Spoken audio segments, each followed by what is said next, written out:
Okay, I think we'll go ahead and get started. Good afternoon, everyone, and welcome back to our next session, which is Reframing Psychosis Spectrum Experiences with Jeannie Bass and Karina Ayadi.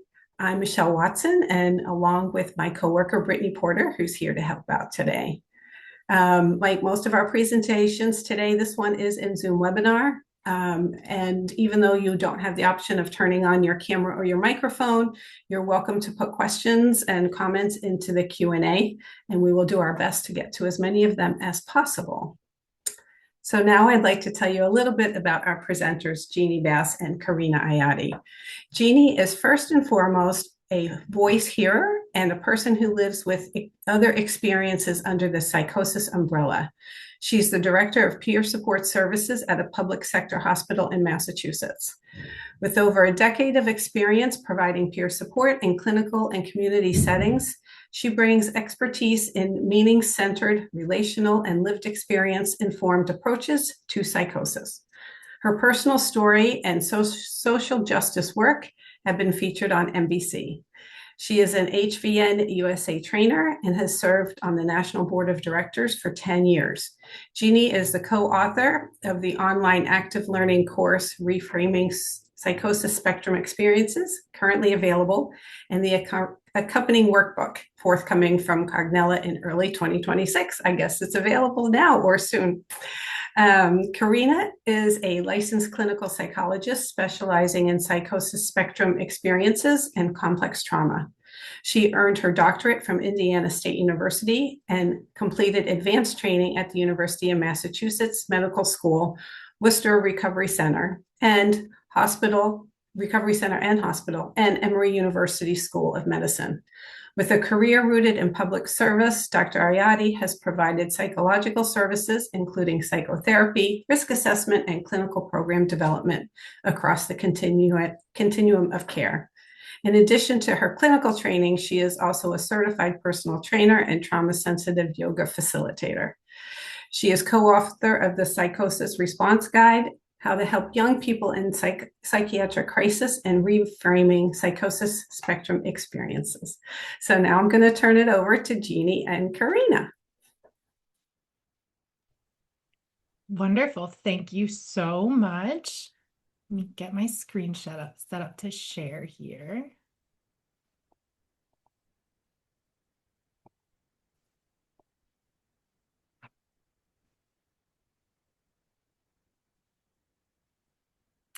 Okay. Can folks see my screen okay? Can you see okay, Michelle? Yes, we can. Wonderful. Well, thank you so much, everybody, for being here. Jeannie and I are so excited to be a part of this conference today, and we'd like to thank NAMI for having us. We're really excited to share some of the work that we've been doing over the last couple of years. And today we'll be talking about reframing psychosis spectrum experiences with a focus on elevating lived experience and compassionate approaches to support. So throughout our talk today, we'll be talking a little bit about some resources that we've spent the last few years developing. You do not need to purchase those resources in order to make use of what we're sharing today or any of the principles that are the foundation of this approach. Just a quick note on our learning objectives. We'll admire them quickly and jump right in because we have so much to talk about today.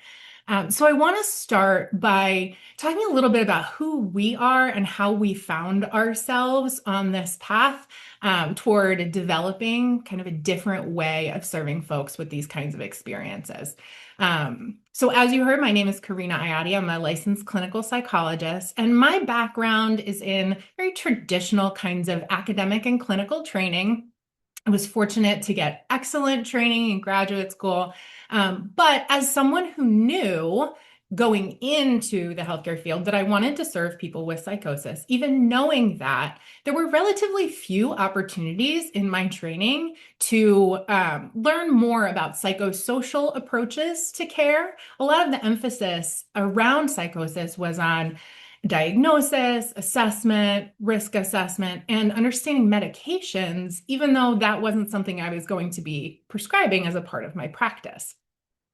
It wasn't until I got later into my training and had some opportunities to work with psychologists who were doing the kind of work I wanted to be doing, and partnering with people with lived experience who I was able to learn from.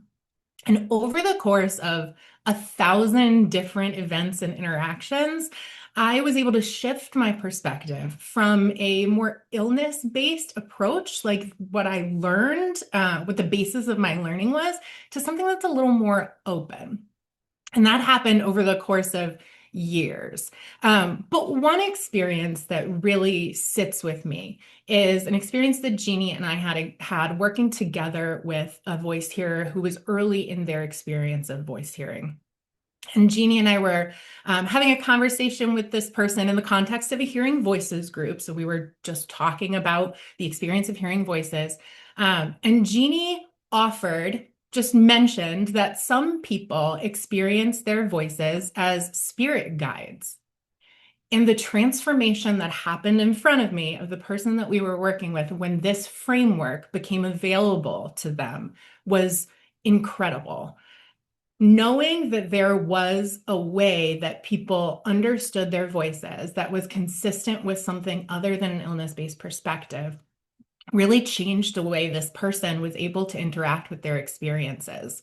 And as the therapist in the room, I saw 1,000 different directions I could go with that in my support to be helpful to this person. So it was experiences like that one that have really taught me that meaning is central and meaning matters very much in the work that we do with folks with these kinds of experiences. And by opening ourselves to different kinds of frameworks and different ways of thinking, it doesn't diminish our clinical rigor. It doesn't make us less serious clinicians. But what it does is it deepens our humanity and connects us more deeply to the people that we're working with and supporting. Jeannie?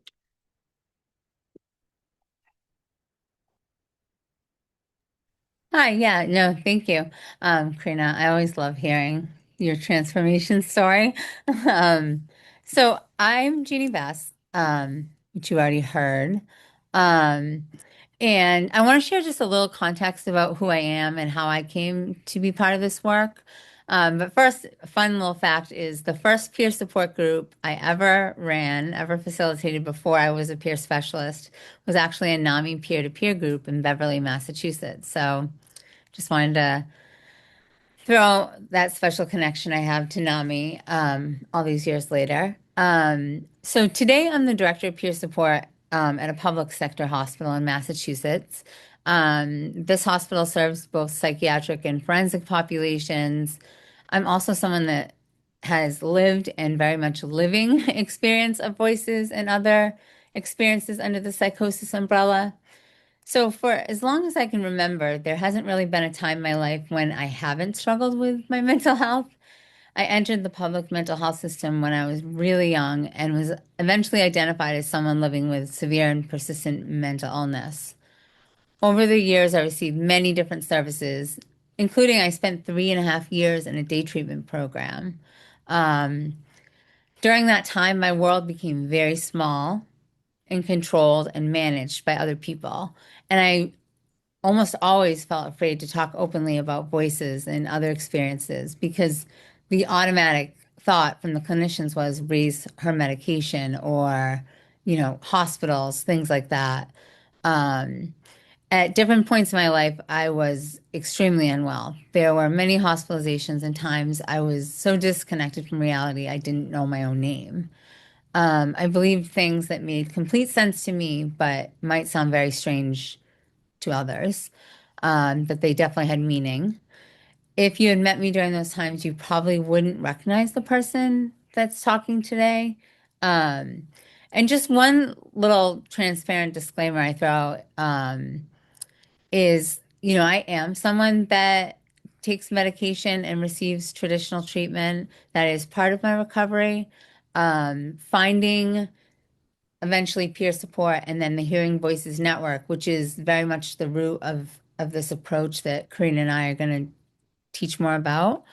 Um, that really gave me a life worth living. But for me, I did need to take medication and receive traditional treatment to really be where I am in my recovery now with a incredible psychiatrists and therapists. Recovery has not always, been easy. It has never meant the absence of psychosis. Even this past year, I've needed more intense levels of support than I had years past. Um,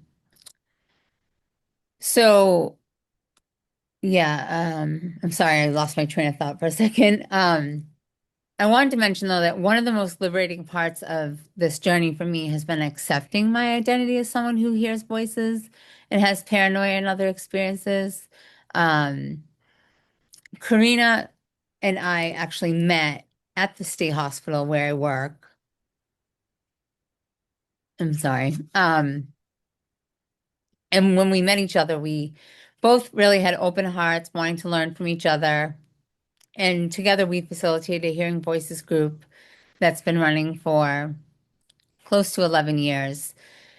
And we had a group called Beyond Belief, where people could talk about unusual beliefs, things that are usually labeled as delusions. And through these groups, we began to see the power of collaboration and what can happen when people with lived experience and clinical practice meet each other from a place of partnering and curiosity.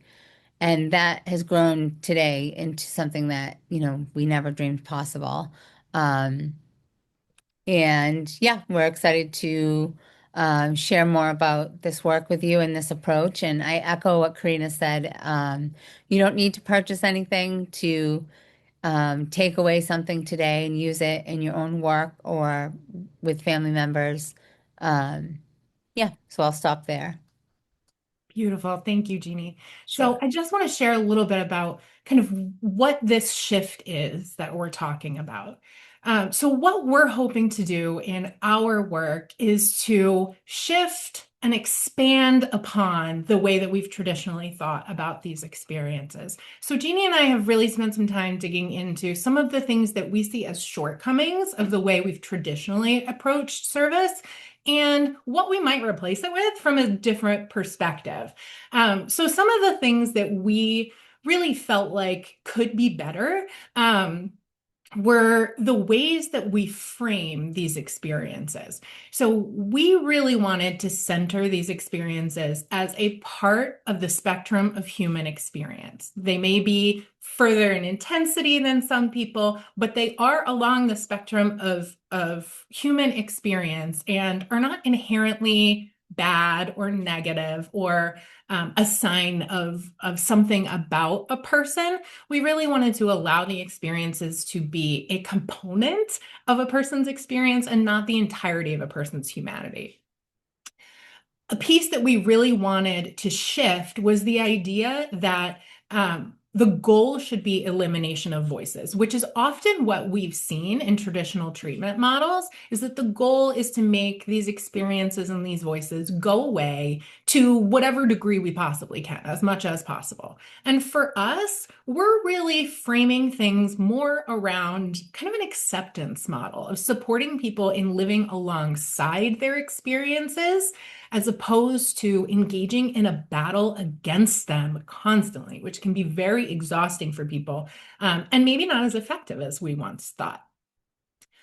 So we wanted to change the way that we're asking people to think about their experiences from something to get rid of to something to navigate. We wanted to elevate the role of psychosocial and interpersonal approaches. You heard me talk a little bit about what my experience in training was. And we wanted to make these kinds of trainings and information for new clinicians, for loved ones, for anyone who might want who might find themselves caring about a person with psychosis. We really wanted to offer them the opportunity to do helpful things without having a prescription pad. There are so many other ways that we can show up and be helpful and be of therapeutic service. We wanted to represent the full spectrum of voice hearing. Oftentimes, what we found was that things were framed from a negative perspective with the assumption that voices are a problem. And for some people, they might be, for some people, they might not be. And for a lot of people, they're a combination of things. And finally, we wanted to elevate the role of lived experience in the work that we do with people with these experiences. We really wanted to incorporate the views of people with lived experience into the approach that we're developing. And as we were coming up with these ideas, we realized that we absolutely had to start from a place of building compassion, understanding, and empathy. And in order to do that, we wanted to include a simulated voice hearing component to our training. Now, knowing that we could never fully capture the nuance and complexity of the voice hearing experience, we wanted to showcase components of it that we felt were underappreciated in other ways of learning. So we're really excited to share a piece of that simulated experience with you. So in the scenario that we're going to show just a piece of today, you'll meet our fictional voice hearer, Becca. She's in the lower right-hand corner there with the short hair and the glasses. She has a little word bubble that says shadow, and that's because she is hearing the voice named Shadow. So you'll be able to hear the voices. So Becca in this situation is riding on the train. And I hope I'm set up for sound. Michelle, we might have a quick technical. That's what I was wondering. I forgot to remind you to click the sound. I think I just heard it, but you guys tell me if you can hear it. Okay. She can hear them, Yep. Yes. even though she's not. Beautiful. Okay, sorry. I'm going to go back to the beginning just so we can catch the very beginning of this voice. Hear them, even though she's not supposed to. She hears everything. She feels everything.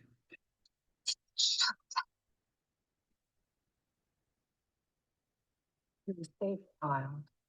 You're not alone. Our people have always taken care of one another. We're here with you. Next time she does something like that, I'm gonna.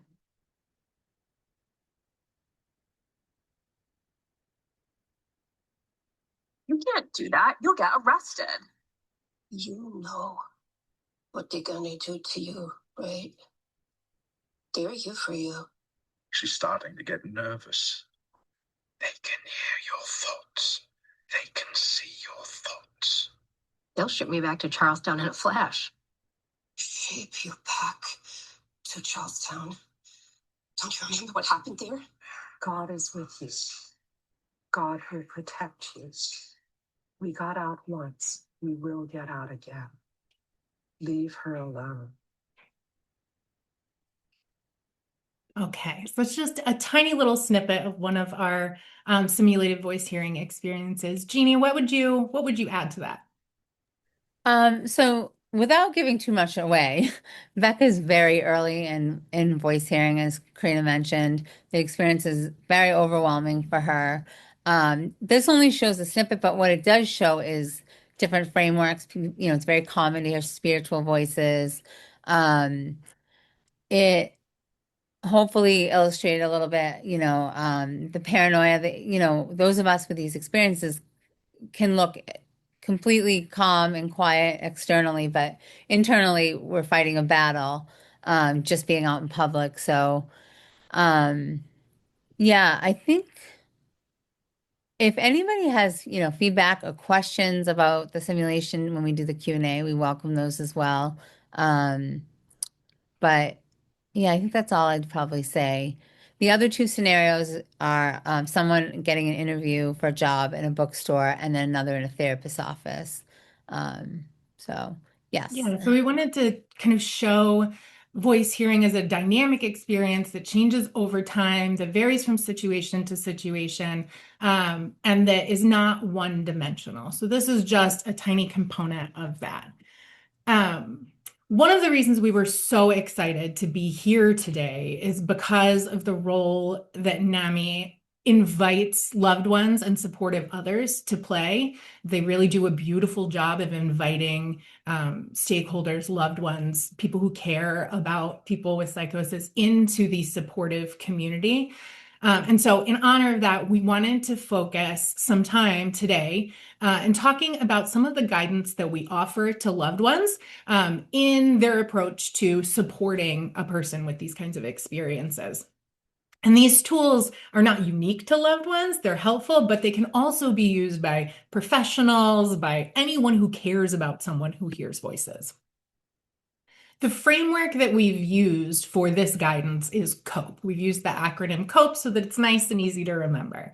And this isn't a prescriptive way of being. It's not a say certain things and you did the right thing, say certain things and you did the wrong thing. It's more of a framework to guide interactions so that if we're not sure what to do, if we're overwhelmed because our loved one is going through something challenging or whatever it may be, COPE is a framework to return to anchor ourselves in the things that are most helpful, to anchor ourselves in curiosity, openness, patience, and engagement. And I just want to take a moment to talk about each of those components briefly. So curiosity is really a tremendous gift that we give people. Being curious gives the message of, I want to understand. And when we approach things with curiosity, think about how children ask questions. It's truly with just wondering what the answer is. With curiosity, we're not asking questions to fix. We're not asking questions with the goal of an action following. What am I going to do about the information I get? We're just trying to gather information and improve our understanding of our loved one's inner world. So anyone who has worked with me for any amount of time knows that my favorite curious question is, how did you come to know that? And I love that question because it invites a story. It invites a story of how the person developed the perspective that they've landed on today. So if you want to put one curious question in your pocket, that's my recommendation, is how did you come to know this? So now that we've got some framework for curiosity, that we're going to ask questions and wonder rather than assume, now we have to know what to do with the answers that we get. And this can be a little more challenging. So when we talk about openness, what we're asking people to do is hold an open framework for beliefs outside of your own perspective, of holding multiple truths and reflecting on them with equal value. So these are truths that could stand in opposition of each other. So for example, here we have two truths that I'm holding every time I'm interacting with a voice hearer and talking about voices, right? So one truth is that I don't hear anything. That is an authentic truth to my experience, and I can't deviate from that because that's my truth. But a second truth, better to say, and a second truth is that I truly believe that the voice hearer is hearing something. So both of those truths stand in duality, seemingly in opposition, but I have equal respect for both. The authenticity of my experience is there, and I truly believe that the other person's experience is just as real as mine, even though I can't access this. It takes a little bit of work to get comfortable with holding those opposing truths, but when we do, it makes space for both people to be having the conversation. And we're no longer kind of in a push and pull about whose reality is superior. Instead, we're just honoring everyone's experience in the place that it is. Patience in our framework of COPE is an active process. So patience might seem like just sit back and wait for the person to come to you, but patience are the actions that we show that say, I'm not going anywhere and I will be here when you're ready. So the actions of being okay with silence, being okay with people maybe struggling to put things in words. Oftentimes, especially when people are earlier in their experiences, it may be very challenging to not only understand for themselves and make a framework, make things make sense inside themselves, but then to take that and translate it to a way that might make sense to you. That's a lot of cognitive effort for someone who's having a very active internal experience. That's a big ask. So we want to be patient and let people share at their own pace. Tolerating silence can be a real challenge. Oftentimes, people might need to take time to attend to their inner world. They may not be able to engage in the kinds of back and forth socialization as when they're not as actively hearing voices or as deep in their experience. And tolerating that silence can be uncomfortable, especially if we're used to an even flow of conversation. What I encourage folks to do in that situation is acknowledge that discomfort. It is okay to be uncomfortable in supporting your loved one. It's okay to struggle with tolerating silence. It's okay to feel anxious and eager to learn more, even though your loved one isn't ready to share. It's okay to feel discomfort, but acknowledging and labeling that discomfort is important. Because when we say, I'm uncomfortable with this silence, makes me really uncomfortable, then it avoids us putting the blame on the other person and saying, this makes me uncomfortable, so it must not be going well. It is going well. It's just okay to also be uncomfortable. And our final piece of the COPE framework is about being engaged. We've already talked about curiosity and openness. So we know that you're going to be comfortable talking about voices because we've already built those skills. But being engaged isn't always as easy as it sounds. One of the most common questions that I get from loved ones, but also from clinicians early in their experiences of working with people with psychosis is, what do I do when I don't understand or I can't follow what someone's sharing with me? I don't want to be rude, but I really can't understand. And that happens sometimes because people are trying to make sense of their own experiences, and it may not come out in a way that makes sense to us, and that's okay. The advice that I often give people in this situation is to follow the themes. You may not be able to follow the content or the story of what someone is saying, but you can probably pick up on some of the emotion. You might be able to tell that they're feeling confused or frustrated or scared, and you can respond to that. That sounds really scary, or that must be really confusing. Or if you're really not sure what to say, you can say that. I'm really not sure what to say to that right now, but I'm listening and I want to hear anything else you have to share. So that allows us to be engaged without needing to provide the right answer. Other things that we support around engagement are continuing to nurture the relationship outside of voice hearing. While it's important to support that experience, it is only one component of who people are. And so balancing those relationships with attending to the new experiences people might be having or the challenges people might be having, while also honoring the humanity outside of that. In our workbook, we've offered a section for loved ones with some guidance, certainly expanding on some of our COPE skills, but also a section of activities that you might use with a loved one to facilitate some conversation or engage in ways that might be effective. So, for example, one activity that we include is this sentence completion for reflection. So in this activity, both members of the pair, the loved one and the voice hearer, would complete this sentence completion activity. And as you see, we've got some kind of not very serious questions in here, some things that are a little more straightforward. And then there's some questions that are some sentence stems that could kind of pull out some deeper conversation. And people can use these sentence stems however they choose. But the idea is for the voice hearer and the loved one to both be sharing things that are meaningful. Another activity we propose is one that kind of takes the intensity of the back and forth verbal interaction out and uses art. So this is conversing with creativity. So in this activity, both members of the pair, the voice hearer and the loved one, or the voice hearer and the clinician, I have certainly used this with lots of folks that I have worked with. Both members of the pair would find a piece of art or music that speaks to something about them today.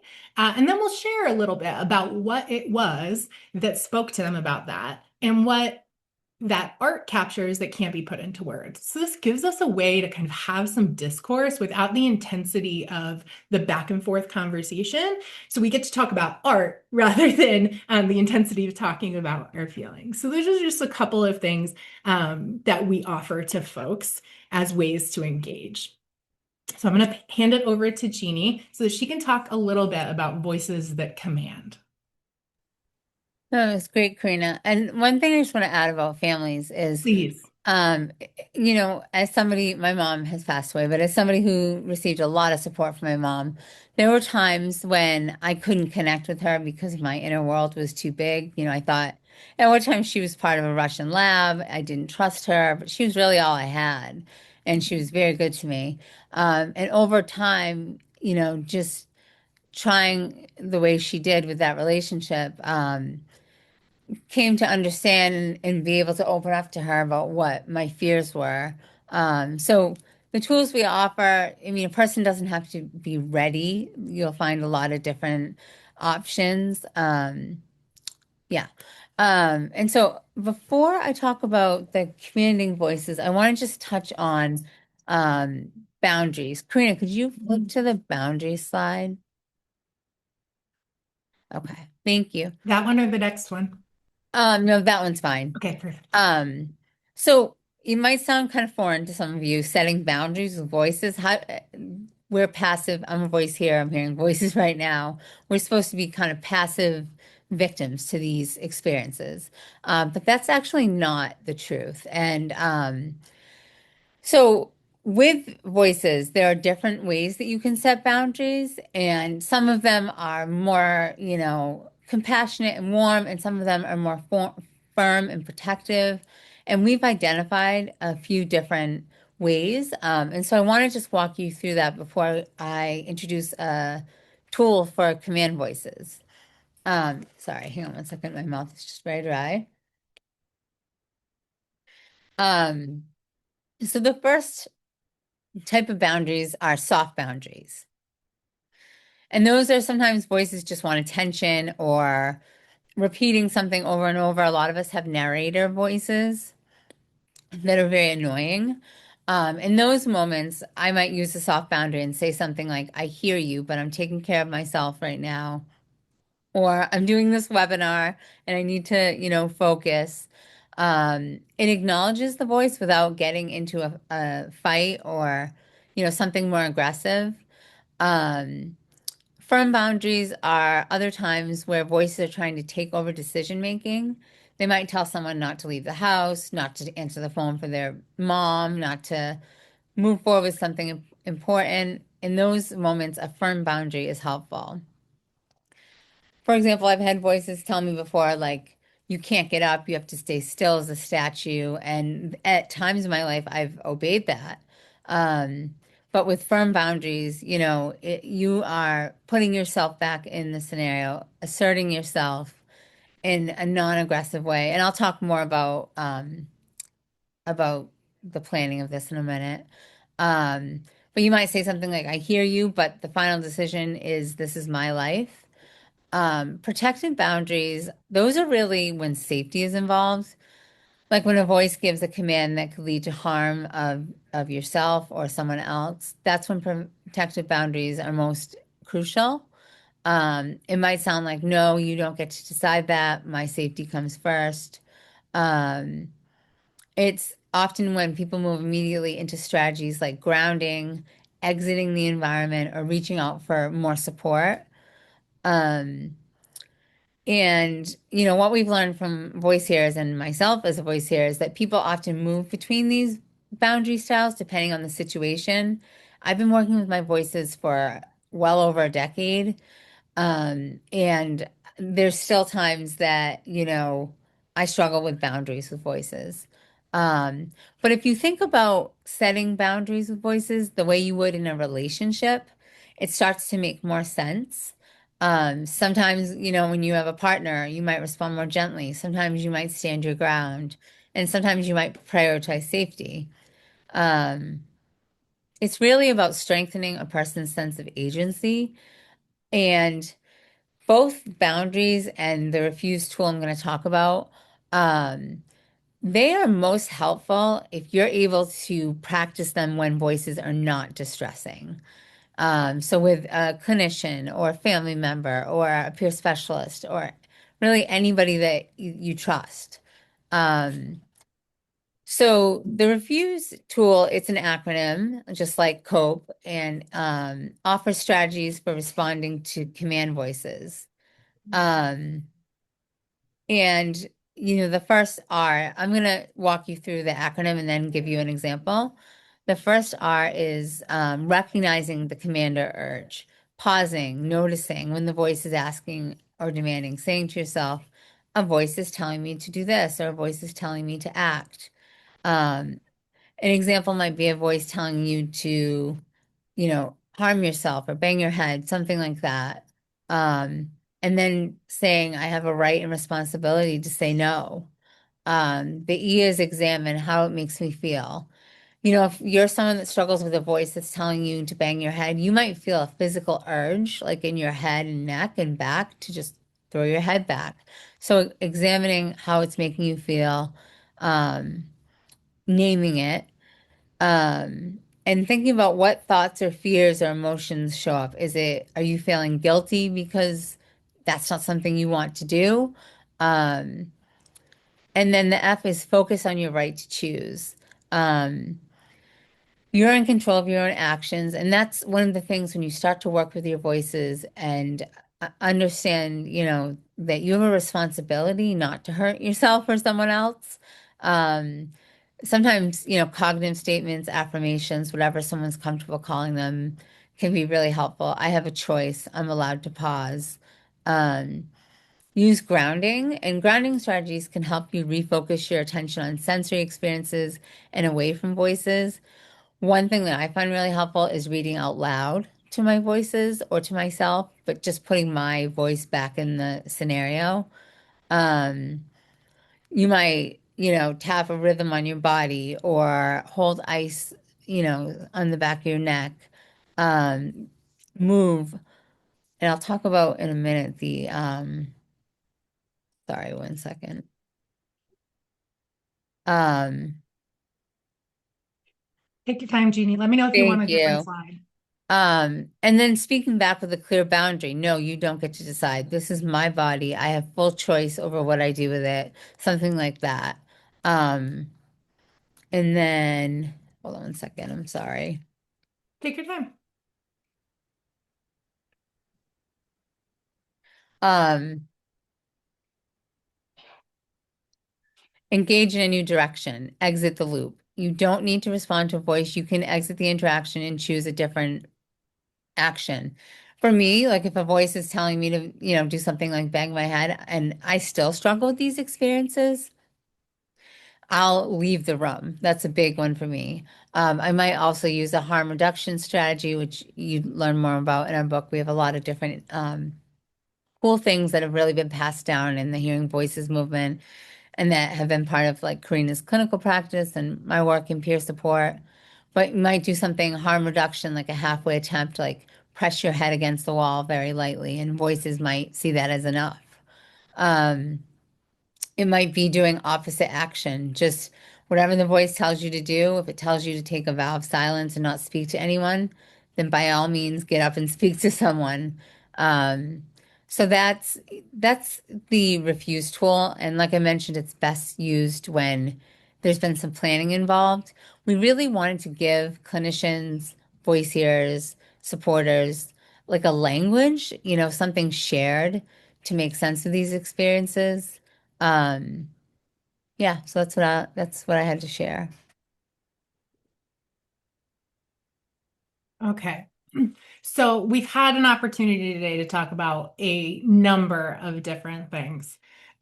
We've talked about voice hearing in general. We've talked about kind of the shift that we are hoping to make from a solely symptom focused perspective to something that's a little more broad, compassionate, and human experience focused.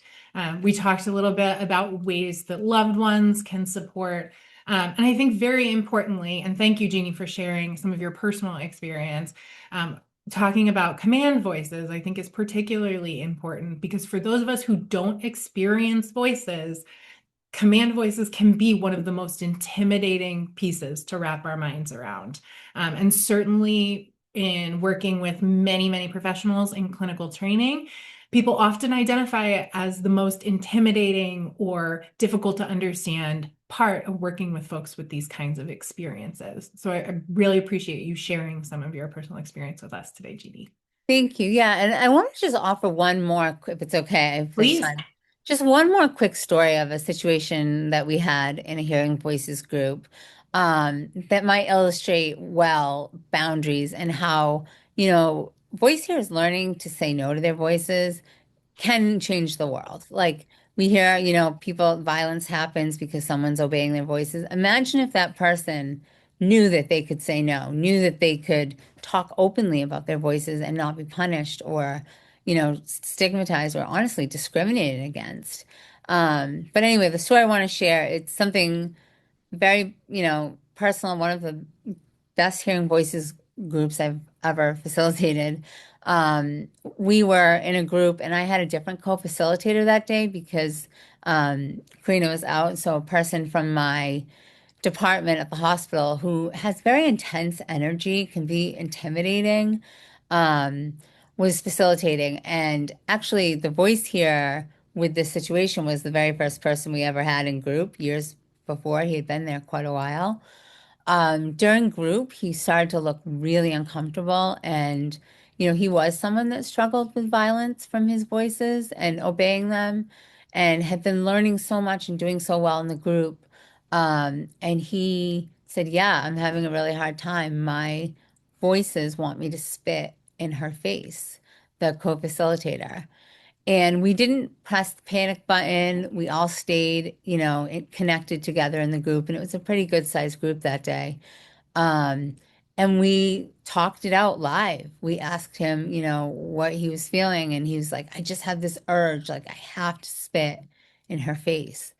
And so we talked, about what else could he do? And another voice here in the group actually recommended what we like to call halfway attempt or half-hearted attempt. And he actually spit on the floor in the middle of our circle. Might seem kind of odd that this was an exciting moment. Everybody clapped because he chose a harm reduction approach of spitting on the floor rather than spitting in the face of that person. And it was just immediately like, a very intimate, collaborative group. We often say at the beginning of group, all people are welcome here, but all voices are welcome here as well. And truly that day, you know, that creed really happened. Um, so that's just an example, when somebody has other tools and other options than doing something like obeying a violent voice, you can see where, it changes things. And he, at the end on his own, got up, got a napkin, cleaned up the floor. Um, but yeah, I hope that helps illustrate It's another a way. great example of a protective boundary of I'm not going to do what I'm being asked to do. And also, as you mentioned, a half-hearted attempt or a negotiation strategy. We often talk with folks about negotiating with voices or offering alternatives that are less intrusive, like spitting on the floor versus spitting at someone. But it's a perfect example of that. And I do remember when that happened and coming back and being so proud of this person for being able to do that and the whole group rallying around him, which I think speaks to the community of this approach, the way that it kind of allows people to join across different experiences. So thank you for adding that, Jeannie. What a perfect example. So I just want to go back to our little takeaways slide. So we talked about a whole bunch of different things today. We'll make sure to share our slides as well as a couple of bits and pieces of information that we think would be helpful for folks. But I do just want to take a minute to share with you guys some of the work that we've been doing. So the resources that we've been talking about today are the Reframing Psychosis Spectrum Experiences Active Learning course. Jeannie, do you want to say a little bit about the course? Yeah, so the course has the simulations, but it's much more than that. It is very much on a foundation of research. Karina's like a research wizard. And really when we started it, found that, the research wasn't just trending in that direction, it was already there and something she could speak much more eloquently about. But we go into a lot. There's voice hearers from around the world that offer their lived wisdom. We talk about trauma, many different many different things throughout it. And it's a self-paced course, so you would start and stop at your leisure. And one of our dreams when we made this course was that it would be adopted as an orientation tool in organizations and systems. We work in systems where I'm sure some of you, similarly have many hours of orientation, but we've yet to hear of, in a mental health system, somebody having a specific with psychosis. We delve into the different phases of voice hearing, which is a model by a Dutch psychiatrist, Marius Romme. And yeah, we're really, really proud of it. I share a lot of my own story in it. Um, and that's probably where I'll leave it. Our publisher is working on getting CEUs, so that'll be available soon. And if anybody from an organization or system is interested, you can email adopt@cognella.com and get a full free demo of the course, a login and everything. See if it fits your organization. Yeah. Beautifully said, Jeannie. Yes, as Jeannie said, both of these are a real intentional collaboration between the wisdom of lived experience and traditional clinical perspectives. So really trying to marry those two things. And the workbook extends that. So the workbook could be used by therapists with folks that they're serving. It could be used by voice hearers independently. Loved ones may choose to purchase it and use it as a support to understand a voice hearer. So there's lots of different creative ways that folks could use that. The active learning course is available now. The collaborative workbook will be available on March 21st. So mark your calendars. And if you would like to be notified when the workbook becomes available, feel free to drop your email in the chat and we'll make sure that you're notified. Couple of QR codes there if you want to take a quick picture. And like I said, I'll send out the slides. And if you're interested in connecting with Jeannie or I professionally, please find us on LinkedIn. We're always trying to connect with like-minded folks. This is, as you all know, this is a tight community of support that is hopefully getting bigger all the time. So we're really excited to join with other folks who are similarly minded and kind of grow this point of view. Thank you all so much. We'd love to take some questions if folks have any. Absolutely. I see a few questions in our chat. So the first question was about the tools that folks saw in your presentation, like the questions for connection. Are those all available in your book? They absolutely are. That and much more. Those are very abbreviated versions. So absolutely the refuse tool that Jeannie spoke about is in there. There's also lots of other worksheets, tools, strategies, ideas that folks can use flexibly. Great Awesome. question. This next one asks, I love how this framework is so aligned with the, depathologizing and destigmatizing neurodiversity paradigm. I am curious if either of you consider voice hearing a form of neurodivergence. Ooh, I'll let you answer first, Jeannie. Great. So one of the values of this approach is people coming to their own understanding and making meaning. And there are most certainly voice hearers and people who experience psychosis that relate it to neurodivergence. I did a neurodivergent gifts webinar with ISPS maybe like a month ago. And there were definitely people who related to that language. But even though that was the name of the community chat, there were people who said, I don't relate to the language of neurodivergence. So in our course, language is actually a real foundation and allowing people to use the language that makes sense to them. I hope that answered your question. So the answer is yes, but it's up to the individual. Awesome. Thank you. Oftentimes, people fear and stigmatize people who hear voices. What is one thing you would want people to know as a voice hearer?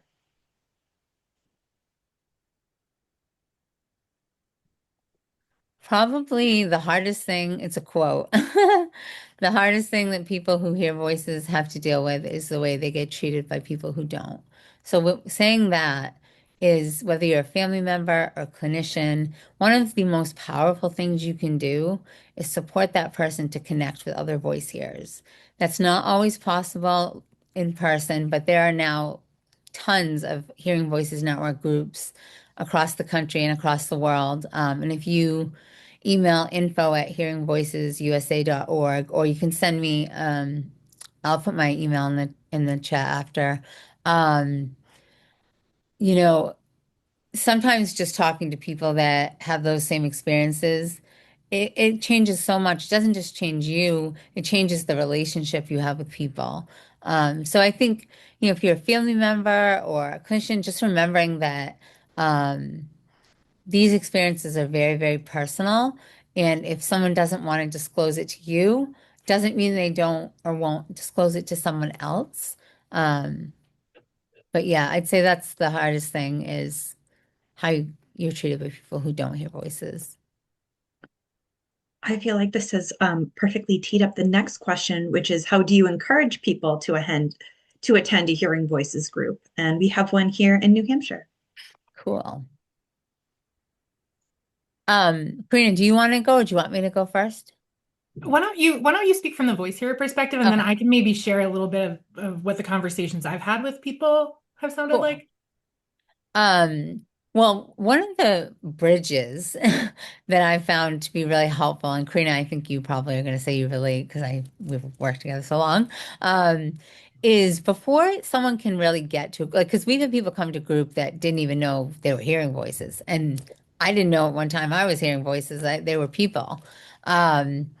But is media, making use of media, like there's a bunch of different, very small clips, like 12 minutes, 16 minutes, 20 minutes on YouTube, and just asking someone, hey, can I show this to you? And there's a couple that show hearing voices groups and just letting people feel that they're not alone and then getting some idea. And if you want to email me, I can send you some links.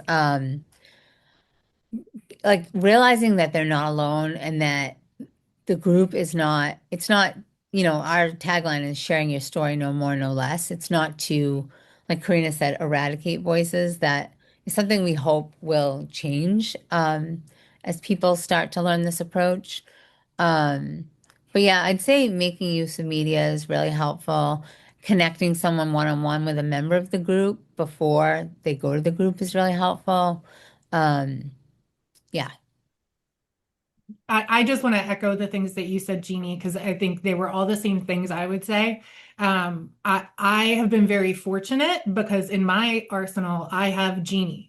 And so Jeannie has always been my bridge. So I would echo what she's saying about connecting people with a voice hearer if you can. And in person, great. But through media, giving people a framework for what it could look like to have voices and still have a full and happy life.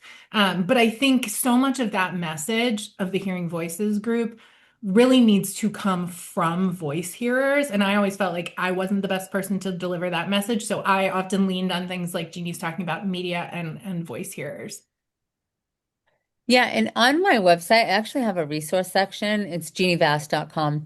But there's like some like how to talk with voices downloads. They're free. They were not made by me, but I had permission to put them up there.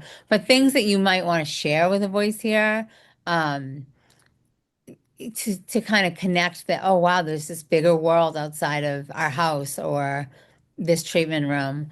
Um, yeah, just wanted to add that. Thank you. I'm not sure if this question may be more for NAMI New Hampshire. What is the name of the New Hampshire group? I don't know if you two would know that, but we can. Don't. I was You just you trying to guys do, 'cause find it it. sounds like maybe Oh, we'll- okay. Thank you, Michelle. Yeah, if you go to info@hearingvoicesusa.org, oh, not info, if you go to hearingvoicesusa.org, they're likely on our map. The website's being redone, so please forgive me. I'm embarrassed already, and you may not have even gone to it yet.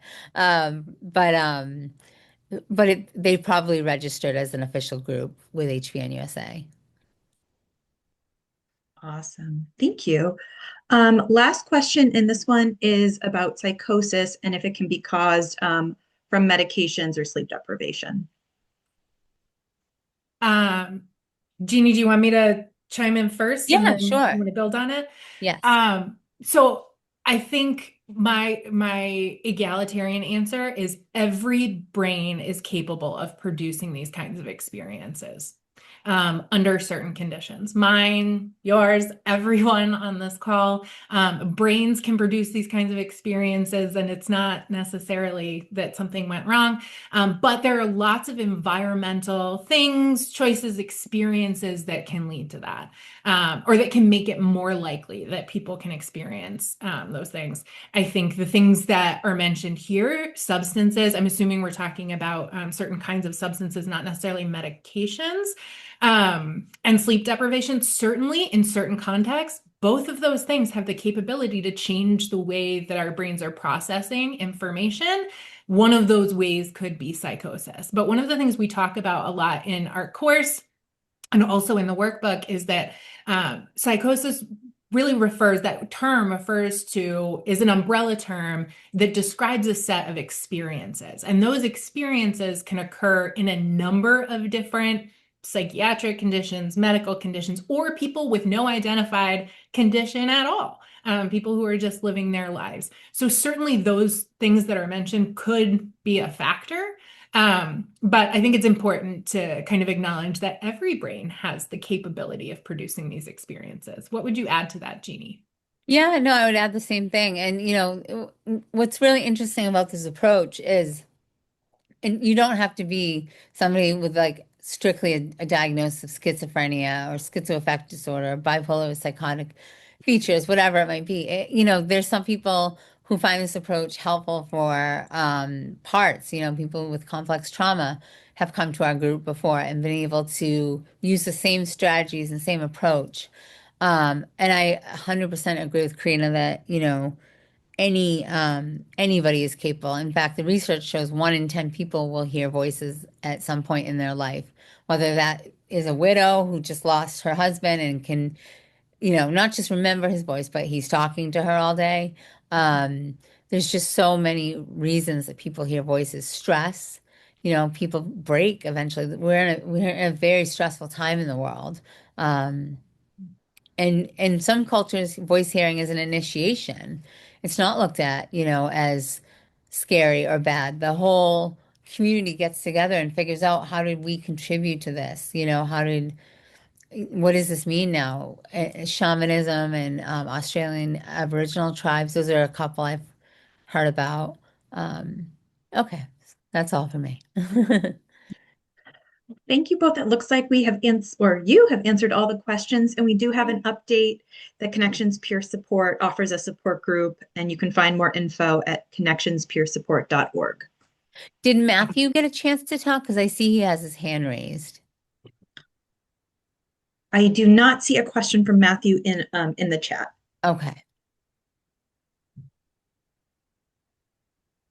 Actually, somebody else just put in, thanks so much. My oldest daughter hears voices and temporarily lost custody of her daughter because of it.